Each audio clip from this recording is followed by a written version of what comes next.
Buenos días. Hoy me voy a ocupar de la problemática del trabajo de duelo según la propuesta de Freud y de la función del duelo según los postulados de Lacan, enlazándolos con la temática de la adolescencia.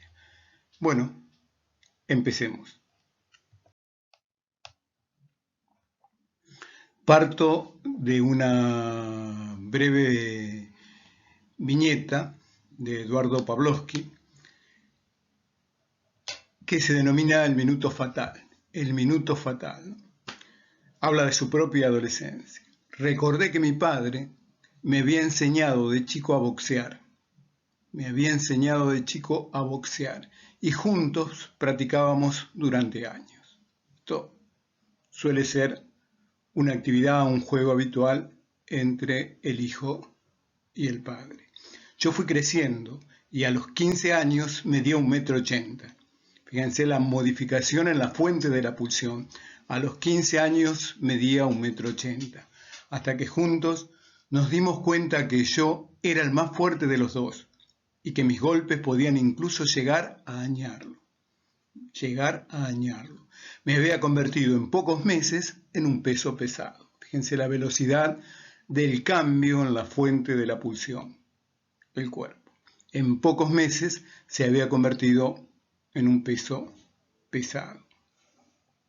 Y un día tuve una sensación tremenda, porque me pareció leer en su mirada algún gesto que hoy recuerdo de impotencia, vergüenza y humillación ante mi nueva potencia. Y también me pareció imaginar que de mi cara brotaba una mueca donde se mezclaban la victoria y un tremendo dolor. Ese cruce de miradas fue como un flash. Fíjense que aquí aparece la pulsión escópica o pulsión de ver. Fue como un flash interminable. La intensidad de estas miradas. Dialéctica de dos gestos que parecían resumir sintéticamente la lucha generacional. Una problemática habitual en una familia donde hay hijos adolescentes. Pero ese gesto también sintetizaba el terrible sentimiento de soledad y de abandono que todo crecimiento augura. Ese sentimiento de soledad y de abandono que todo crecimiento augura. Porque en aquel gesto no solo podía reconocer mi victoria, sino también el profundo dolor de haber perdido la fuerza de mi padre para mí. No solamente está la victoria sobre el padre, sino el profundo dolor de haber perdido la fuerza del padre, la protección del padre. Gesto que involucraba además la pérdida de mi omnipotencia infantil, donde uno imagina que los padres son siempre fuertes e inmortales. Aquí aparece la temática de la fuerza y la inmortalidad de los padres que vamos a pasar a considerar.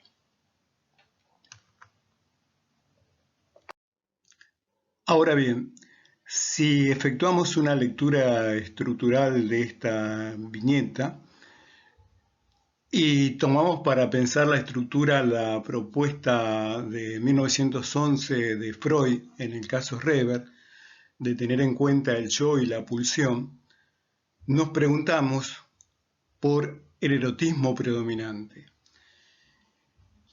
¿Cuál es la fijación de ese erotismo? Freud considera dos elementos para evaluar esta fijación. Uno va a tener que ver con la intensidad de la pulsión y el otro con su repetición. Lacan también nos dice que la repetición tiene que ver con la fijación de la pulsión. Nos encontramos aquí con la repetición del erotismo escópico, en términos de Lacan, de la pulsión de ver, en términos de Freud, donde aparece la mirada. Dice, un día tuve una sensación tremenda, porque me pareció leer en su mirada algún gesto que hoy recuerdo de impotencia, vergüenza y humillación. Hay un desprendimiento de afectos vinculado a esta mirada que luego comienza a repetirse. Más abajo encontramos ese cruce de miradas fue como un flash interminable, Aquí no solamente encontramos la repetición de la pulsión escópica o de ver, sino también su intensidad en el flash. Finalmente, fíjense que va a concluir el texto hablando de la creencia en que los padres son siempre inmortales y que la pérdida de esta creencia lleva a la pérdida de la omnipotencia del propio yo. Es decir, que aquí lo que ha estado operando hasta esta caída ha sido la desmentida o renegación, que lo expresamos habitualmente en la frase sí, pero. Sí, yo sé que mis padres son mortales, pero mi padre es muy fuerte, o mi padre es joven, o mi padre se las sabe todas y va a persistir. Es casi o prácticamente inmortal. Es decir, que aquí vamos a encontrar en esto de la inmortalidad una estructura yoica que tiene que ver con el narcisismo, que es el yo placer purificado, que se purifica a través del juicio de atribución. Con relación al destino de pulsión estamos hablando del sí pero, es decir, de la desmentida. Sí, yo sé que es mortal, pero no lo creo. Con respecto al otro elemento que nos pide Freud, que tiene que ver con la posición del Edipo y la castración, el Edipo es la relación, si bien la madre aparece por allí, básicamente es la relación entre el hijo y el padre, y la castración es por premisa, como lo propone Freud en el Yo y el Ello del 23. Finalmente tenemos, para encontrar el cuarto elemento que corresponde al orden de las manifestaciones, tenemos que distribuir este texto, como nos dice Freud, en inhibición, síntoma de angustia, en el extremo perceptivo y en el extremo motor del peine, para luego construir los elementos de la estructura.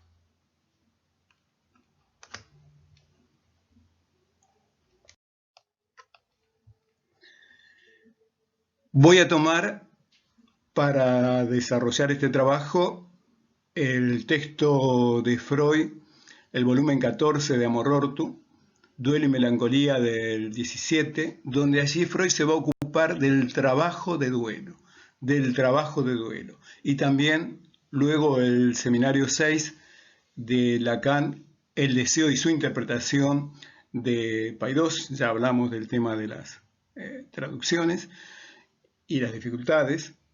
La traducción correcta acá sería más bien el deseo es su interpretación, ¿no? Es decir, cuando interpretamos para Lacan, configuramos el deseo.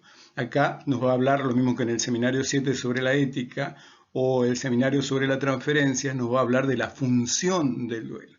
Así que nos vamos a ocupar desde Freud el trabajo del duelo, básicamente el duelo y melancolía, aunque aparece trabajado en muchos otros textos, y desde Lacan de la función del duelo.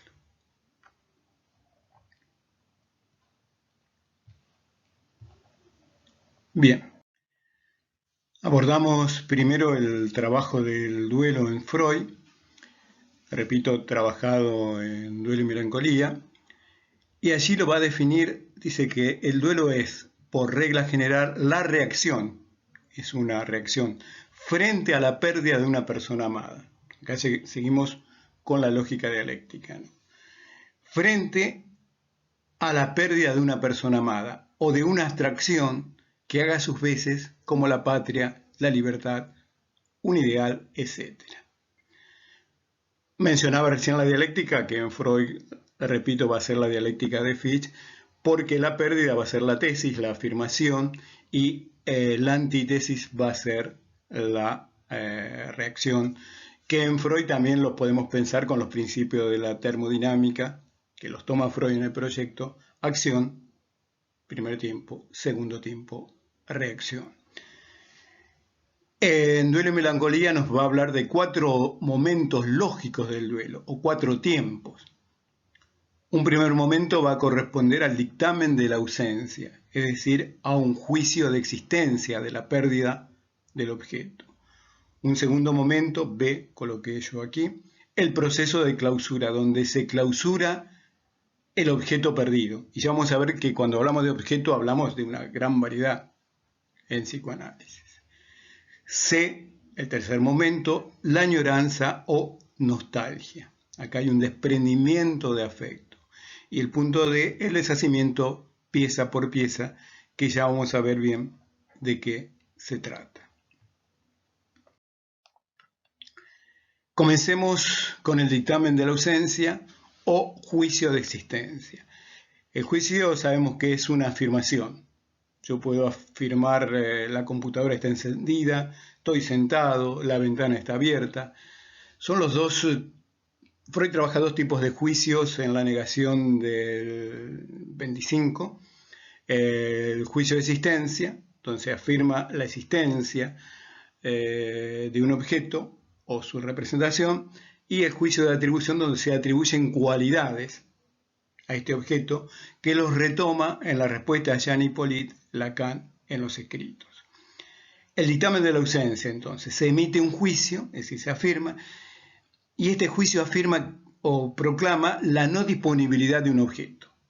Puede tratarse de un juicio de existencia, por ejemplo, el decreto que afirma la castración, o la pérdida de un objeto, o bien un juicio crítico, derivado de un pensar examinador, que en realidad es la derivación del juicio de existencia en el super-yo, que emite juicios críticos sobre el propio yo. Estos dictámenes suelen ser contrarrestados vía desmentida, es decir, que este primer tiempo del duelo, juicio de existencia, el juicio fundamental va a ser de la castración o de la falta, va a ser rápidamente desmentido y se va a colocar como relevo o sustituto un juicio de atribución. El proceso de clausura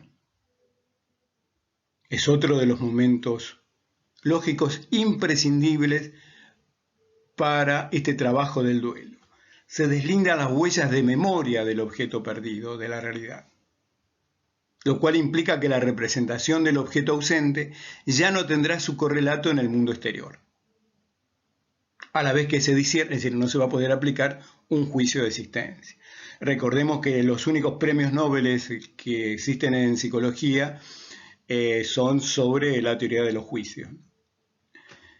No va a tener su correlato en el mundo exterior, a la vez que se disciernen las huellas del objeto en cuestión de otras inscripciones anímicas.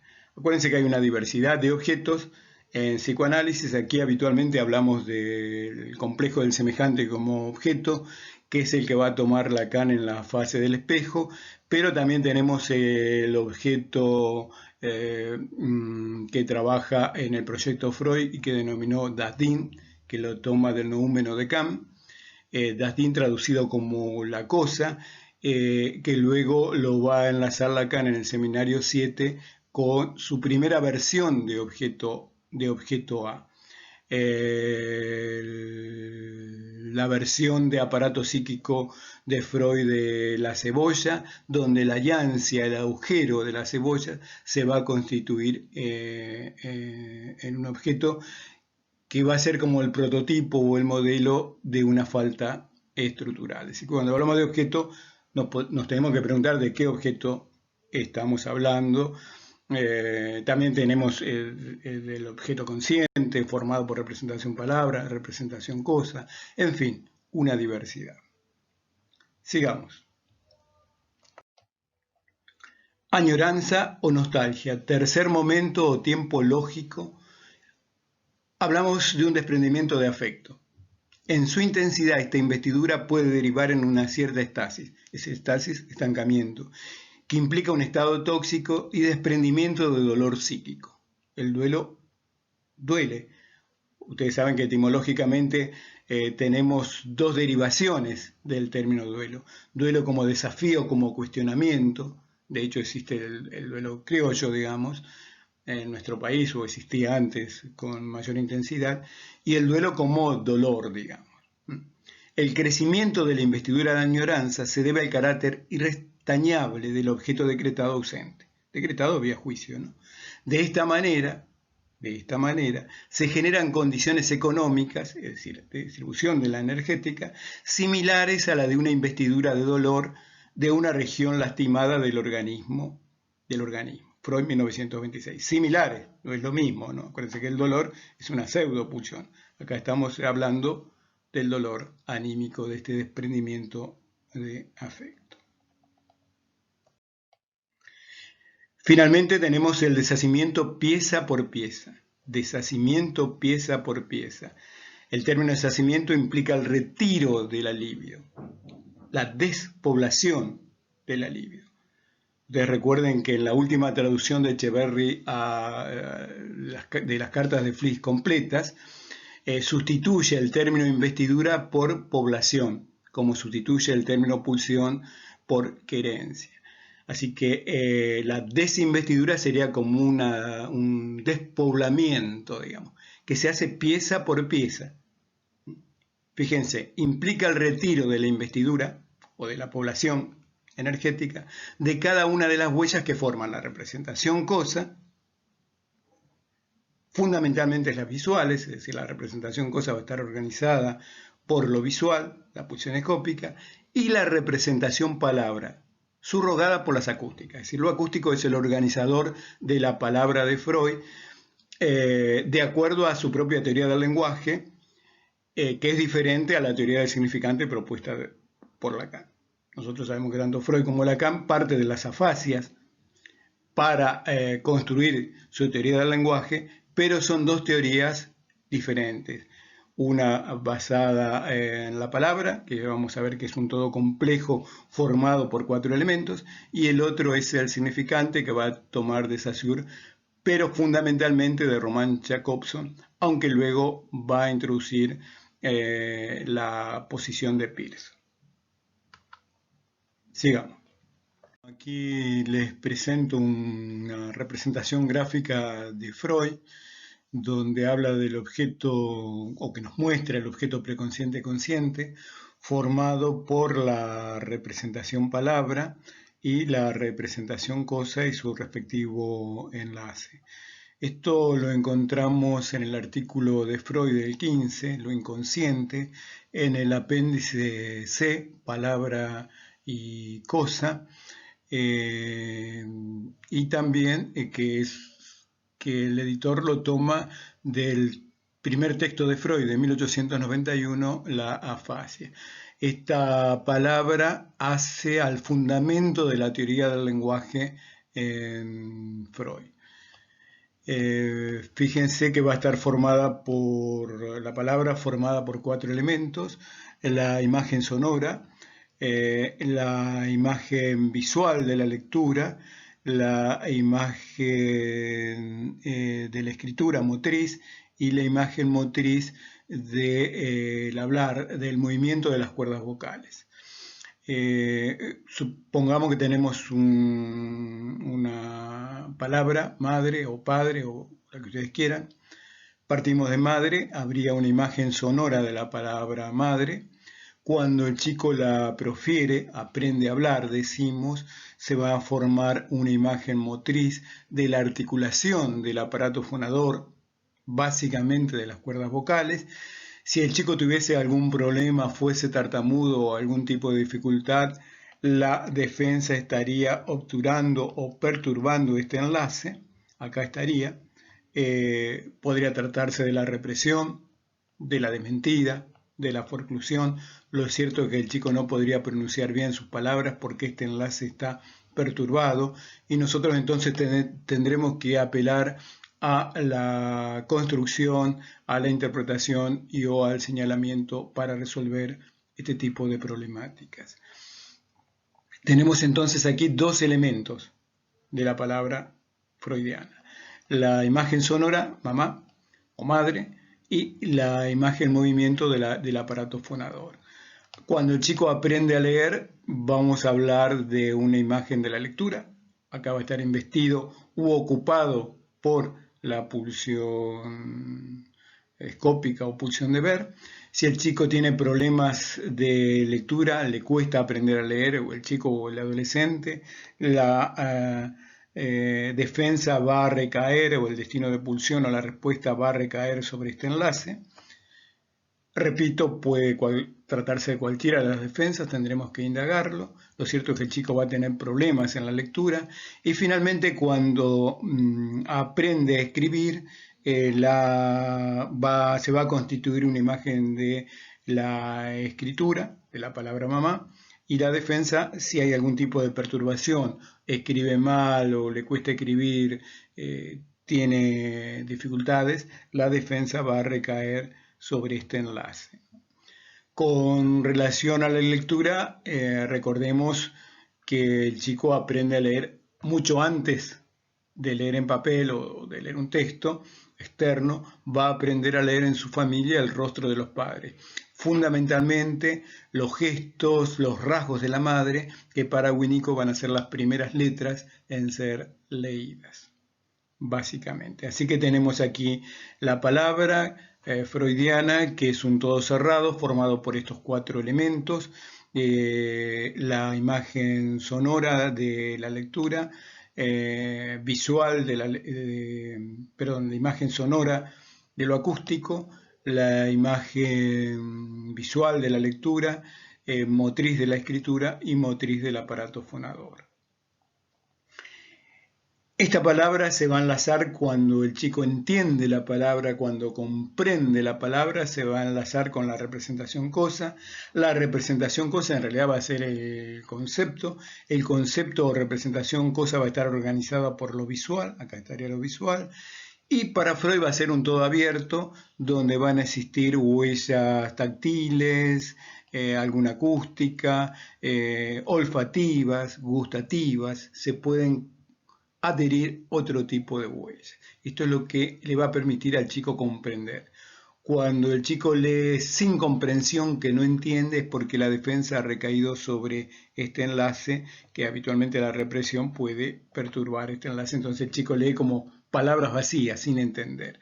Es decir, que si nos ocupamos de los problemas de la lectoescritura, antes de acudir a Piaget, como suelen hacerlo habitualmente algunos psicoanalistas y psicólogos, es preferible apelar a la teoría acerca del lenguaje de Freud o a la del mismo Lacan, que tiene un amplio desarrollo al respecto.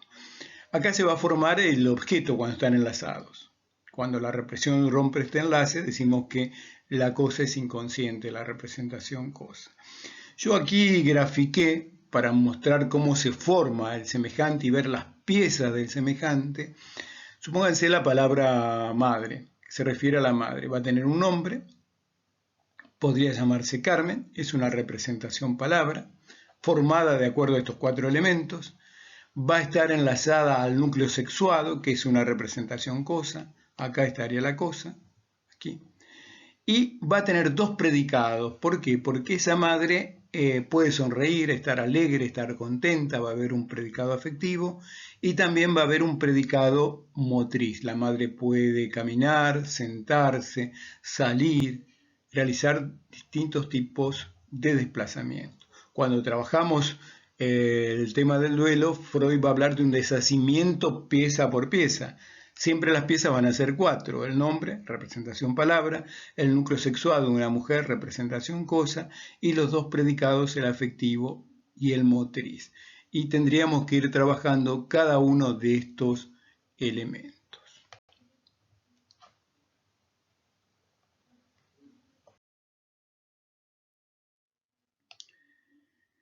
Ahora bien, continuando con el trabajo del duelo freudiano, si vamos a Psicología de las Masas, 1921, Freud nos habla de los lugares psíquicos de Freud, de la tópica freudiana,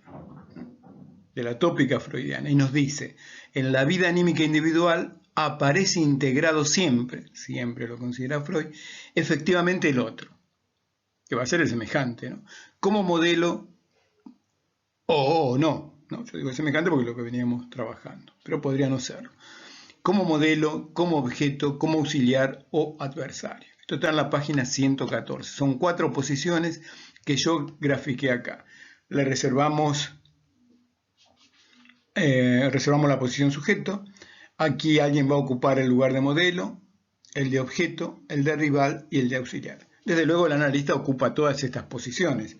Es decir, en algún momento el analista es el ideal, es el terapeuta, el mejor terapeuta para el paciente, en algún momento es un objeto sexual que lo conquista con sus atractivos, en otro momento es un enemigo acérrimo, es un rival, y finalmente va a ser un tonto, un auxiliar, alguien que lo utiliza y lo tiene a su disposición.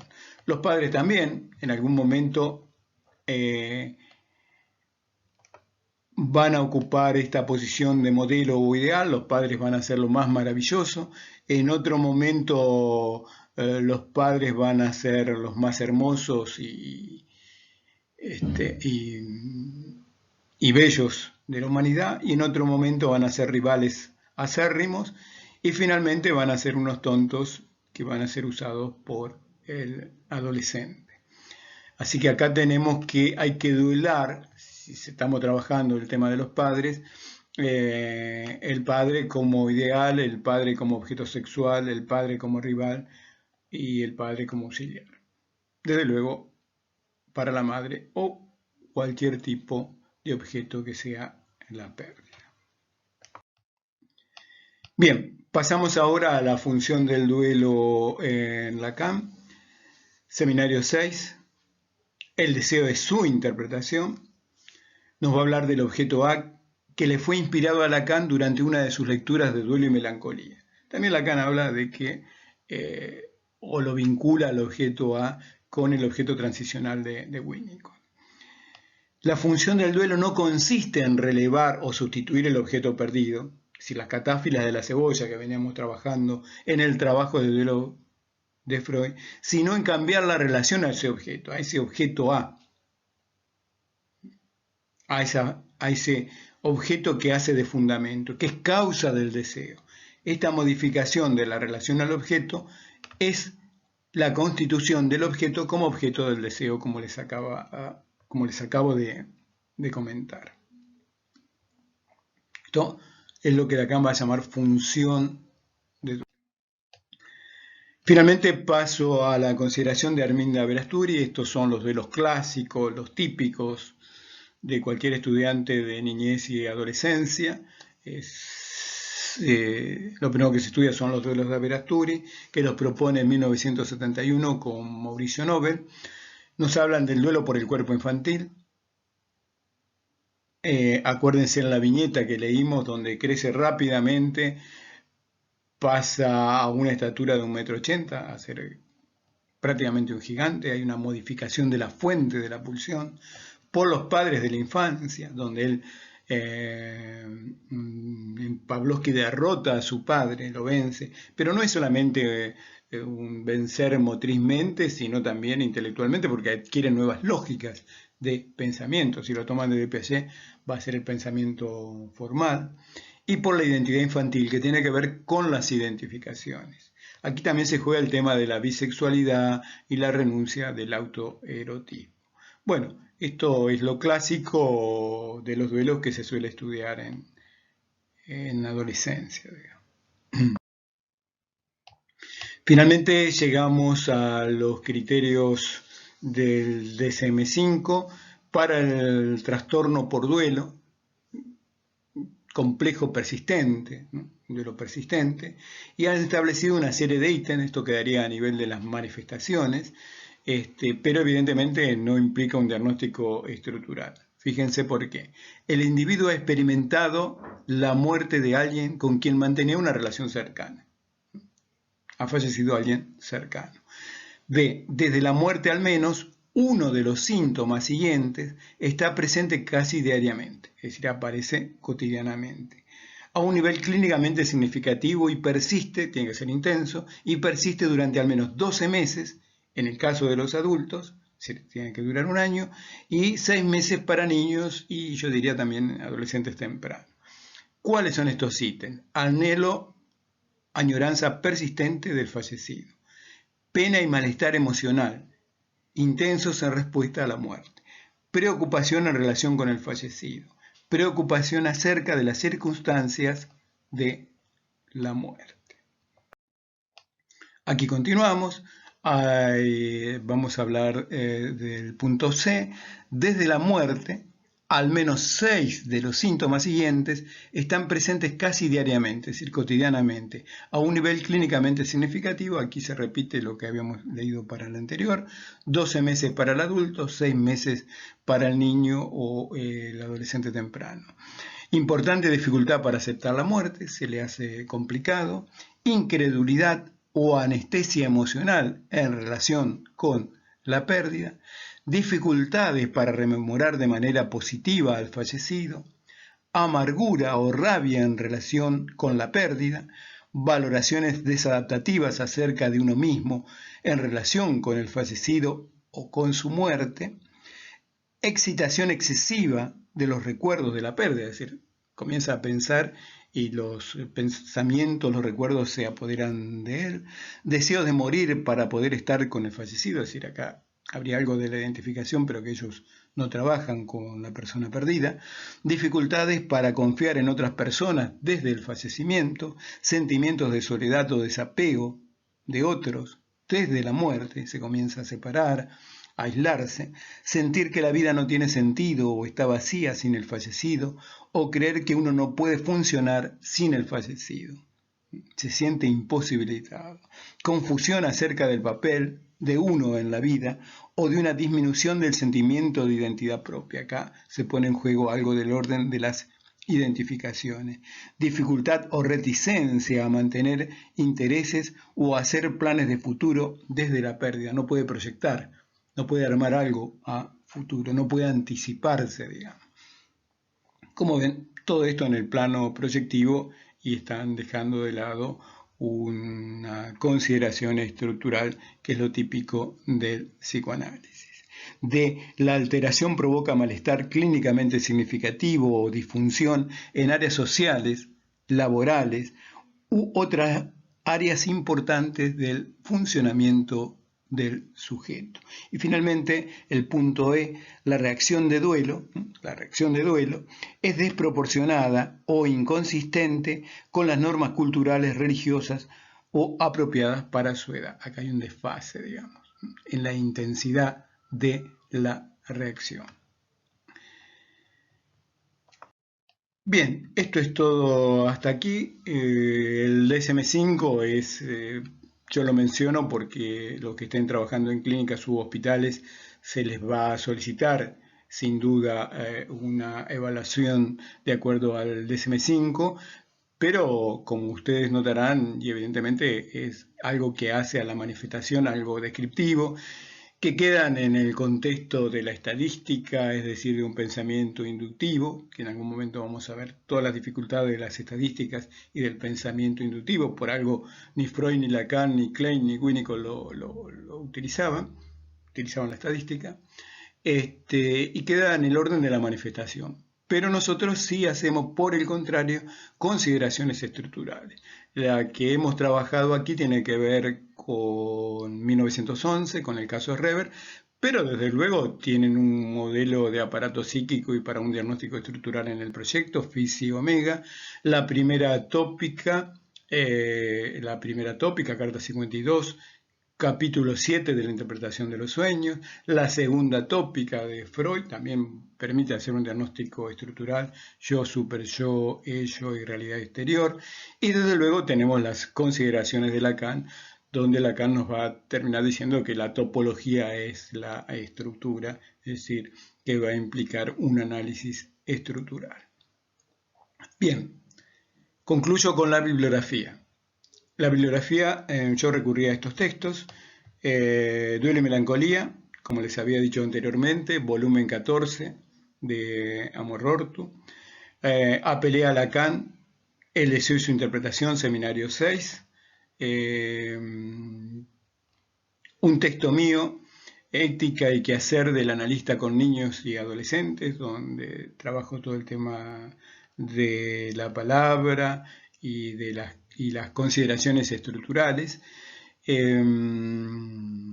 solamente aquí tomo la adolescencia, sino también la niñez. Finalmente el DSM-5, que evidentemente a ustedes se los van a reclamar si están en instituciones hospitalarias o